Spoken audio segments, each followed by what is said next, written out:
بسم اللہ الرحمن الرحیم۔ السلام علیکم ورحمۃ اللہ وبرکاتہ۔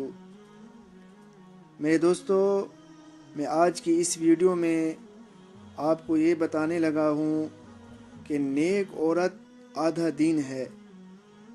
میرے دوستو، اس بارے میں حضرت انس بن مالک رضی اللہ تعالیٰ عنہ سے مروی ہے کہ سرکار دو عالم صلی اللہ علیہ وسلم نے فرمایا، جس اللہ پاک نے نیک عورت سے نواز دیا کہ جسے اللہ پاک نے نیک عورت سے نواز دیا، گویا کہ اللہ نے اس کے آدھے دین سے مدد کر دی، اور اسے چاہیے کہ باقی نصف دین کے بارے میں خوف خدا اختیار کرتا رہے، یعنی اسے بھی حاصل کرے۔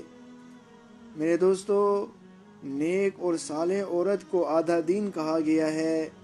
ظاہر ہے کہ ایسی مبارک عورت کی وجہ سے دین اور دنیا دونوں کا فائدہ ہوتا ہے۔ دنیا کا فائدہ تو یہ ہے کہ محبت و سکون سے گھریلو زندگی خوشگوار طور سے گزرتی ہے، خدمت و اطاعت سے شوہر کو راحت ملتی ہے، سکون ملتا ہے، بچوں کی تربیت بہتر اور دینی ہوتی ہے، اور آخرت کا فائدہ یہ ہے کہ دین کے معاملے میں شوہر کی مدد کرتی ہے۔